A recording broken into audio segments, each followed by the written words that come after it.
Os transtornos mais comuns na adolescência são os transtornos de ansiedade, né, que nós temos aí o transtorno de ansiedade de separação, que é quando uma criança tem dificuldade de se distanciar dos pais, né, Tipo ou do na pai escola. ou da mãe, exatamente, entra, né, em crises de ansiedade, crises de ansiedade e resistência em permanecer nos locais, né? Temos também os transtornos opositivos desafiador, que a gente é conhecido popularmente como TOD, que é aquele transtorno que a criança ou adolescente, diante de qualquer figura de autoridade, não consegue respeitar as regras, né? Então, isso chega a ser um transtorno. Temos também o TDAH, que tem uma predominância bem grande. E temos também os transtornos alimentares, né, que são bem comuns na adolescência.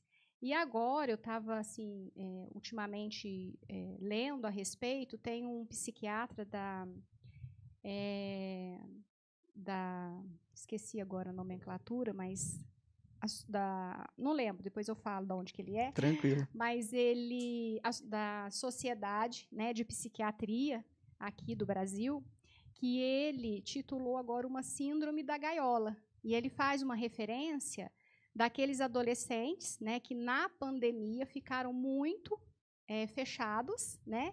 E agora, com todas as retomadas, eles estão evitando esse contato exterior com as pessoas, né? Estão preferindo permanecer no contato virtual e com dificuldades de permanecer ou de fazer esses contatos externos.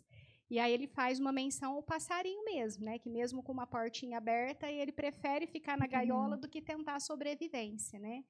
E aí a gente esbarra na questão dos dependentes digitais também. Então, são os mais comuns na adolescência.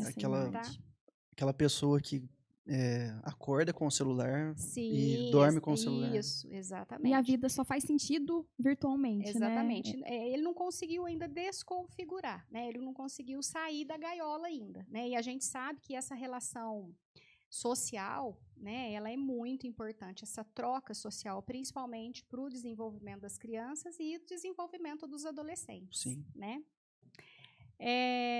Outra questão importante sobre esse dia, né, gente, é assim, tornou-se a depressão, né, alguns transtornos mentais, as doenças do século XXI. Então, ficou bem forte, bem característico deste século. E a depressão, por exemplo, ela tem uma relação bem próxima com os índices de suicídio. Então, nós sabemos que tem uma relação bem significativa, tá? E dependendo, né, da complexidade da depressão, a gente sabe que tem, né, casos mais leves, casos mais moderados a graves, dependendo dessa complexidade, quando é leve, né, atende bem às questões da terapia. Mas, na maioria dos casos, né, a depressão ela também é de origem química, genética, e aí precisam do acompanhamento médico. Né? E aí, quais são os indícios que a coisa só está piorando, assim, nessas situações que já estão se agravando? Os indícios é perda, assim, da funcionalidade, né? Ou Total. seja, a pessoa perde interesse pelas atividades diárias. Em tudo. Em tudo. Aquilo que é corriqueiro não tem força para fazer. Isso, a irritabilidade, né? O estresse. Agora, o que é importante também, né? Às vezes a gente tem uma ideia de que a depressão é aquele último estágio, você deitado na cama. E não é, né? Então, assim, pessoas às vezes estão num estado de depressão com irritabilidade, com estresse, né, com dificuldades de relacionamentos interpessoais, né, começa a ter muitos conflitos. Então, todos esses sinais são indicativos de atenção, né, que é isso que este dia vem propor para a gente. Então, só para eu entender melhor, essa questão que às vezes a gente vê uma pessoa que não consegue levantar da cama, que está prostrada, ainda assim, não é um sinal de que é o... Não. O que eu quis dizer é que não necessariamente a depressão é só essas condições. Ah, entendi. Nós temos sintomas depressivos leves, que né? também é que depressão. Também, sim, a pessoa pode estar trabalhando, a pessoa pode estar estudando e ela está dentro de um quadro patológico da depressão. Isso é perfeito, porque na minha concepção era a pessoa para estar com uma depressão forte, né, ou mais moderada, ela teria que estar assim, sem fazer atividade nenhuma, Sim. dentro de casa, na cama, ali deitada, prostrada, não tendo força para levantar, para tomar banho, enfim, essas coisas que a gente faz cotidianamente. Porém, uma pessoa pode estar trabalhando e também estar com depressão. Pode.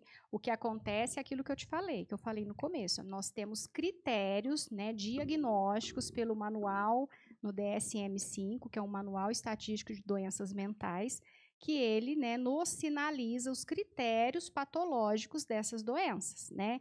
Então, assim, não é definido por uma situação, mas esse paciente precisa ser avaliado em muitas outras circunstâncias, sim. tá? Então, Não é isolado, né? Tem que examinar. exatamente. Por isso que precisa, assim, procurar um profissional, uma Exatamente. psicóloga, Essa é a ideia. que vai conseguir dar esse diagnóstico, estudar ali o caso. Isso, essa é a proposta. E assim, como você disse, a pessoa ela precisa procurar, sim, um psiquiatra. Mas assim, o que eu ouço muitas pessoas falando e fazendo, a pessoa tá com aquela depressão, tá angustiada, tá com vários sintomas, tá com insônia, então ela vai no psiquiatra. Ali é avaliado, tudo, ela começa a tomar um remédio que realmente vai ajudar ela, porque os sintomas são terríveis, né? Você não consegue controlar, você não consegue dormir, você não dorme, você fica pior. Só que isso não indica que a pessoa não precisa procurar terapia. Ela precisa procurar terapia, porque que eu sempre entendi, pesquisei, o remédio vai te ajudar com os sintomas, que às vezes é muito difícil de lidar, mas a causa, o que vai te ajudar mesmo a enfrentar, teu enfrentamento é você se conhecer. E você só se conhece quando você vai numa terapia, quando você conversa. Não Assim, é? a medicação, ela atua nas questões químicas do cérebro, né? Então, a terapia, ela cuida das questões psicológicas. Então, uma pessoa, por exemplo, em depressão, ela tem uma baixa produção de serotonina. Então, ela precisa da ajuda médica, né, para regular essa química do cérebro, tá? E não pode esquecer de cuidar. Então, o mais indicado, né, o tratamento mais indicado para os transtornos de ansiedade e depressão são tanto a avaliação médica, o tratamento médico, assim como a terapia.